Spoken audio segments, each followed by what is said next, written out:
our individual fields. I myself introduce myself right now. I'm Jürgen Schwanitz. I'm the owner of ALLSTATE Computers in Vero Beach, Florida. We've been in business for 27 years almost, and we do IT work, mostly consumer side, but also commercial. And we actually have a retail storefront, which is kind of unique because there aren't really any computer stores left like that. And I'll give the mic to Brian. My name is Brian Artigas. I'm with ALLSTATE Computers in Jupiter, Florida, and we've been in business for 19 years. We do consumer repair and stuff like that, but we primarily work with businesses. We manage networks and with a focus on cybersecurity, making sure that company data is secure and private. And that's all I got. Anthony? I'm Anthony Damasco, owner of DAMASCO Innovations, consulting company that accidentally became a marketing agency. I'm a serial entrepreneur, own a bar, own a NFT marketplace, a couple different directories, a hosting company. I mostly serve small businesses, and I love working with entrepreneurs because I feel like I could talk on their level because I'm one. And yeah, so digital marketing, website development, digital strategy, branding, Facebook stuff, a little bit of SEO, a little bit of Google AdWords. Big focus on ROI. Don't like to sell services for the sake of selling services. Like to actually say, hey, fellow entrepreneur, business owner, what is it that you actually want to achieve?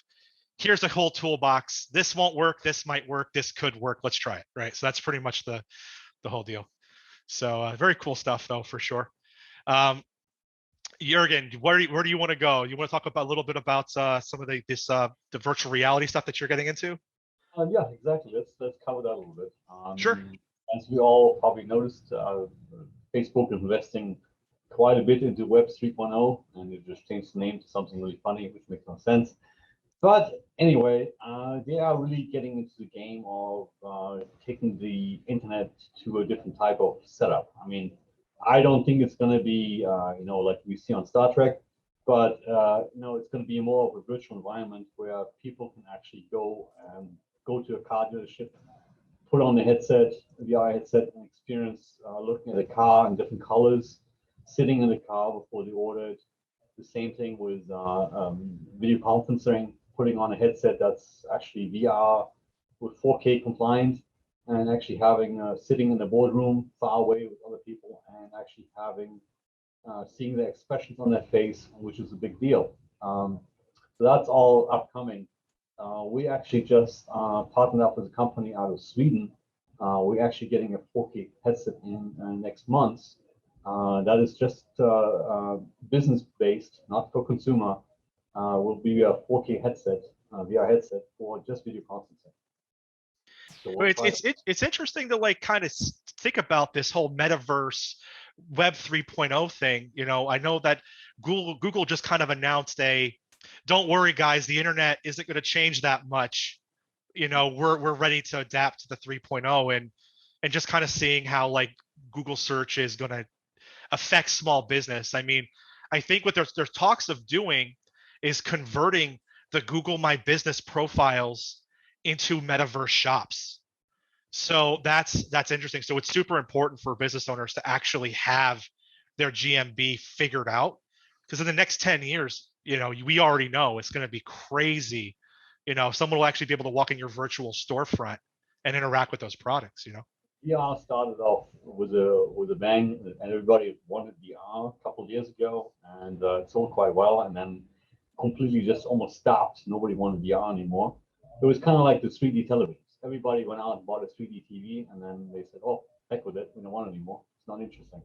Now it's actually coming back because I see that what's happening in the industry, and we just have to make sure we're prepared for that and embrace it with the backbone, because right now the internet the way it is, I don't think it can handle the additional bandwidth and everything else that is required, and that's something I think Brian would be something to say about.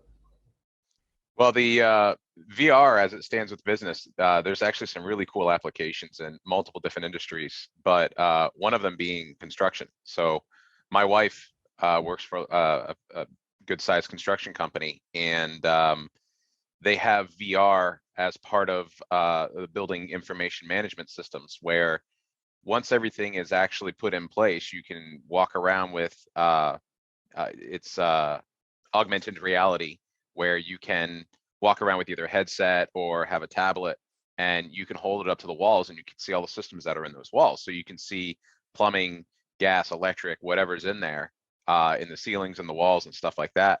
So they can share that information also over the internet. So board meetings and whatnot, determining how a building is coming together and everything like that. So there's really some pretty slick commercial systems that use these virtual reality systems as well. That'd probably be like a really savvy sales tool. Can you imagine someone going out to do an estimate in someone's kitchen and opening up the tablet and literally AR overlaying where the cabinets are going to be, where the island's going to be? I can see that happening so fast. We already have that, actually. I'm not going to name the name now, but we all know about the Swedish furniture maker where you have to screw everything together yourself, right? Yeah, sure. Yeah. So they actually have an app already on the App Store for the Oculus Rift, where you can actually design your own kitchen and walk through it, and actually you can make eggs and do everything in the kitchen, change the countertop while you're standing there, and hey, it's amazing. It looks realistic, it really does. How do the virtual eggs come out? Delicious. But the problem is with the controller, you keep dropping just over and over again. You know what's also kind of interesting about with the VR and AR is that I think it's going to allow businesses, to kind of like embrace this NFT thing that's going on right now, which is like this virtual product and this virtual art and virtual media and things like that. And I'm kind of curious to see what happens with, these different technologies kind of merging and allowing. I mean, imagine if you went to a Web 3.0 metaverse Walt Disney World, and Disney had all these digital content that you can interact with, and it's like I wonder what kind of how standardized would the hardware have to be to kind of get to that point. Because the current versions of these headsets are they still for enthusiasts, or are we seeing like more casual consumers buying this stuff? I mean, the price has gone down for $299 now for the Oculus version, and that's quite good. So it's definitely, I mean, anybody can afford these things now. It used to be in the $800-900 range, and that's where the kind of enthusiast things. The ones we're getting in for the commercial sector, they're about $2,000 to $3,000. So they're much higher resolution, 4K, and obviously they made better too. Are you seeing like moms and families coming and buying this stuff from your store? Yeah. Really? Wow. Yeah. That's interesting. Actually, well, mainly for the games and for also fitness. That's a big thing right now. You can actually go dance Zumba and stuff like that on the thing. Like I wouldn't do that, but no. Yeah. Fitness industry is big into VR right now. When it comes to Disney World or any kind of theme park, stuff like that. It's like virtual events, I can see that going on. I just don't know if I'll be standing in line in a virtual theme park. Right. Well, imagine this, right? Imagine Disney releases a brand new version of a popular movie, and you can only buy it as an NFT, and you can only attend it, through the metaverse. This is probably going to happen because they opened up. How long ago was Disney Plus launched? Less than a year ago. Aren't they like competing dollar for dollar with Netflix and Amazon Prime right now? So for them, they could just literally, they wouldn't have to invest money in like giant rides or anything. It's just do the digital, allow people to plug in and just make income, right? And all these people worldwide would be able to watch, like, I don't want to say any of the movies, I've already mentioned their name, but all these different types of really popular films, and sit right there and have this like movie theater experience along with products that they own virtually. It's just we're gonna be there so soon. Have you guys tried the movie app? Have you tried that, being in the virtual theater? Yeah, absolutely. Because you can look at the screen, it looks like you're actually sitting in a real movie theater. you see the reflection on the seats from the light. The sound is perfect because the headsets usually have great headphones. You can sit with your buddy next door, next to your seat, who's far away, and you can enjoy a movie together. Yeah. You can't share the popcorn. Can't do that. And that's it. That's the only thing. But I mean, yeah, I kind of guessing that the pandemic probably really spurred a lot of this stuff in that virtual direction, right? It's like all these engineers are at home, stuck, going, man, you know what would be great right now if I had this access to this or was at this technology or this. And now we're coming back out of that, but though all those creative thoughts are kind of transitioning into this innovation that's coming in front of us, right? I mean, it's kind of nuts. I mean, the pandemic obviously was a very bad thing, but for the IT industry in general, I think it made the market go up quite a bit because so many people had to work remotely. And I see Brian can talk about that a little bit because he can probably see some influx of people need to have remote access to their PCs all of a sudden. Yeah, I mean, along with a lot of people, a lot of companies had to kind of digitize very rapidly. I mean, Office 365, Microsoft 365 and all that really took off like crazy. Yeah, Teams, right? Wasn't that their big thing that came out during that? Yeah, well, Teams was already out. I mean, Microsoft has had an evolution of that kind of started back with Link, and then they bought Skype, and then Skype became Teams. And they integrated all of that with SharePoint, and it's a pretty slick system once you start using all of it together. But a lot of businesses kind of had to wrap their heads around that and get it implemented. And Microsoft did a pretty decent job of evolving that to fit. We did see a huge uptick in cybersecurity attacks. I mean, a massive uptick. Yes, we did. Oh my goodness, web servers were hit. And it actually hasn't stopped since this. Yeah, and if you do much with WordPress, you know that they're constantly targets. I don't even want to talk about that. It's 30 hours of my month goes to dealing with stuff like that. Like you would not believe the amount. You live in it. It's absolutely insane. Yeah, it's not just web stuff though. A lot of scams. I think the number came out. Forgive me, I don't know the exact number, but I do know that the cost of cybersecurity scams in 2021 was in the $2 trillion range. I believe it. We're not talking billions or even millions. We're talking trillions. That's a lot of money, and that's what it's cost several different businesses. I mean, I don't have all of the numbers in front of me. I could dig them up, but there are several sites where you can look up all the different attacks that happened over the last couple of years. The Colonial Pipeline is one that comes to mind, and then Kaseya.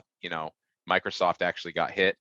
It affected Office 365, Microsoft 365 early 2021. They went after Exchange servers. They went after Google's public DNS, knocked them down.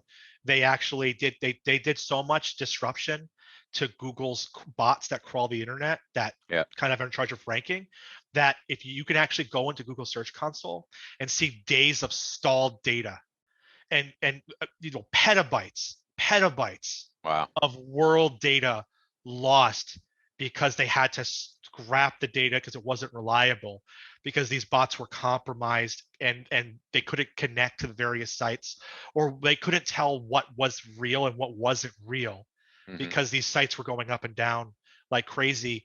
And like Google will ding you if you have downtime, but if the bot can't actually get to you and records your site as down when it's actually not down, that's what was happening. And so they pretty much had to say, okay, well, the last 3 weeks worth of crawl data, delete it. And it caused this massive rift in every marketing company selling SEO, every small business owner who does their own ranking. And they're just like, okay, well, all the backlinks and all the effort that I just did, just undo all that. And let's roll back literally the entire internet 3 weeks. It was kind of crazy, but no one even knows this is happening except for the geeks, right? Like us. Yeah. Shadow copy for the internet. That's it, man. That's exactly right. So how has Apple, speaking of cybersecurity and the other side of that, which is privacy, How has Apple's changes in how they're handling privacy affected digital marketing? I know it really hurt Facebook pretty bad. It's so on my end of things, I'm buying ads on behalf of my business clients, right? So as far as SEO is concerned, it really hasn't changed that much. You have to, as long as you have a privacy policy on your site, it really isn't much on that side. But buying ads is crazy. Like the Google ad platform and the Facebook ad platform, man, getting an approval is so much harder than it used to be. You have to meet all this criteria on the privacy side of things, but you also can't mention like brands, trademarks, things that sound like they could be brands. If they think you're circumventing the trademark by saying sounds like Snapple, you get flagged and permabanned. We've really, I have a really interesting story for you guys, and I actually want to have this gentleman on the show at some point. I have a guy, and that I know I'm introducing to Jurgen, and I think I might have already via email here. There's a little weird gap, if you will, in the market for a virtual machine that can run on a Mac that runs Windows. Real simple solution to a common issue, right? Right now, if you have a client that needs to run a Windows 10 on a Mac, you have to buy Parallels, install Parallels, buy a copy of Windows, install Windows on Parallels, run the updates. If they want Office, you then have to install Office. It kind of becomes like a couple hour of labor and or watching loading bar stuff, right? Well, and I believe there are warranty issues also with installing Windows on a Mac and a virtual machine. I don't know. I think you guys might be more of the expert on that. Well, this guy, he registered with Parallels as a reseller, registered with Microsoft as a reseller, and became a certified Apple developer. He basically packaged a Parallels one-click install. You have a client, they just need Windows 10 on their computer. You buy from him. It's cheaper to buy from him than it is to buy each individual license of Parallels, Microsoft, whatever. And then it's basically you drop the DMG right on the Mac, double click, everything is done. In less than 2 minutes, you have a functioning Windows 10 machine.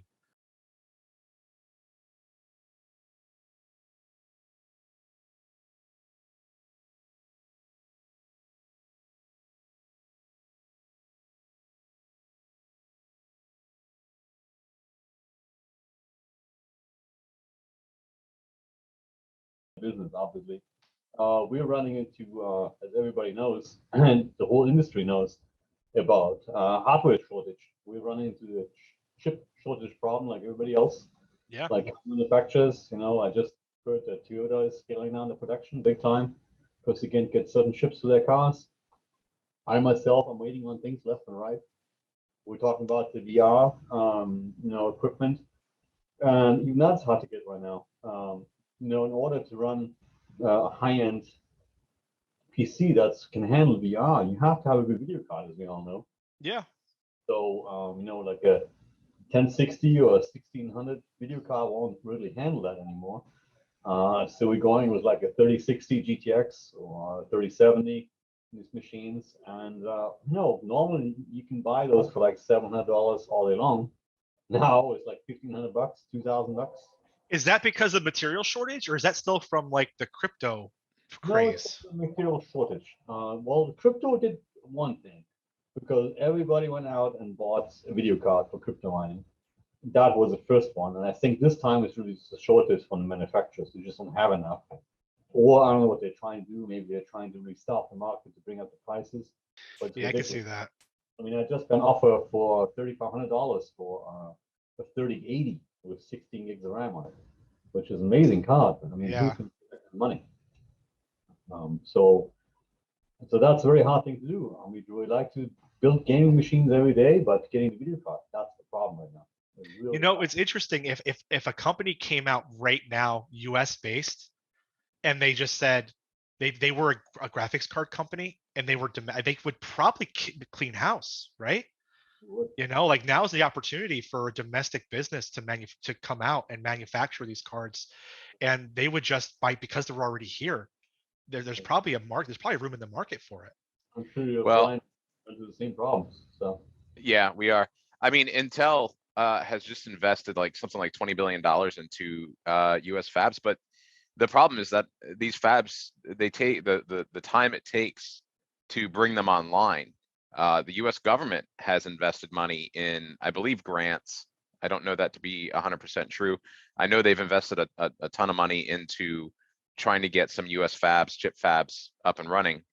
I mean, I'm hoping that the US as a country has learned that we need to start bringing some of the stuff back home, because some of the stuff is held up in ports. Some of its stuff is still floating in the middle of the Pacific. Some of it is hasn't been Artificial actually. supply and demand stuff. Yeah, I mean, the list goes on of what it could be, and you know, we may never actually know what it really is, and it could be a combination of all of what everybody is assuming or speculating. Who knows? But I know that, for instance, switches, we've had network switches on back order since July. We've gotten God. some of them in, but some of them not. We've had to resort to refurbished equipment or renew equipment. In some cases, we've bought used equipment and gone through and, you know, refurbished it internally. Can't get monitors. We're having a hard time getting certain types of monitors because we focus more on commercial. That's our main market that we work with. We really only carry a few different models of computers and monitors. When you have, you know, a business, you want everything to kind of look the same and everything to flow within the business. So we deploy stuff in that manner. So we're buying, you know, the same form factor computer, the same style monitor and everything like that, so that everything in the office is cohesive. you have a certain standard what you deliver. So Right. Well, and it's not just so it looks good. I mean, that's part of it, but it's also so that if you have an equipment failure over here, you can just pick something up over here and move it over and have that person back redundancy. up and running immediately. Yep. So, you know, getting spares out there and stuff like that, it's been really difficult. So we've definitely felt the pinch on that side. I like I said, I've got back orders from July and September right now. I haven't even bothered to order. We've just been telling people, unless you really need something hardware wise, you know, we'll go ahead and get it on back order if you really want it and you really need it. But you know, those, if it's upgrade out of convenience, then, you know, hang back for a little bit, because it's not it doesn't matter. I mean, if the equipment's not there, the equipment's not there. There's nothing that we can do about it. we run the So. same problem. We stock a lot of stuff here because we offer 24 turnaround for most repairs. Yeah. And it's been hard getting the stuff in, like it really is. The same boat. Video cards one of the worst, like I said. SSDs is fine now. Solid state drives actually come in pretty quick. Mhm. But you know, problems all over the place. But anyway, better times will come. That's the one thing I don't envy you guys on that side. I mean, there's no shortage of websites over here. I'm just saying we could just keep making them. But from a personal perspective, I'm building a house right now, and they ran out of wood, so they gave me free steel studs, and they ran out of laminate because we were gonna have like nice laminate floors, so they gave me free upgrade to porcelain floors. Wow. And they ran out of granite, so they gave me free quartz countertops. Like, the builders are getting really murdered. They're high-end stuff. They just have more of it because nobody bought it because it's expensive. So they just keep giving me upgrades. They're just like, yeah, well, I'm sorry, I don't have any granite left, so here's all quartz countertops. I'm like, okay. So, hopefully they're not cutting corners anywhere else to make up the difference. well, I hope not. I hope not. I mean, you know, it's a larger company, but I just like, I have commercial grade wall studs in my house that they're building right now, and I'm just like, I'm shaking my head because someone's footing the bill for that, right? Yeah. You know what I mean? Like, And that's kind of the same boat you guys are in. It's like, you know, these graphics cards that shouldn't be $1,000, you know, but are like, somebody has to pay for all these inefficiencies. It's definitely crazy, you know, that we're in this. Who would have thought 5 years ago that we would be in this weird, you know, post-pandemic and post-trade war kind of environment right now? It's like a little, it's exciting, I guess, sort of in some cases, but it's also, you know, like kind of, you know, if you want to write a novel about this, you know, the future, you have plenty of reality, interesting reality to base off of it, you know. I don't think I'll read that book. Me either. Anyway, No,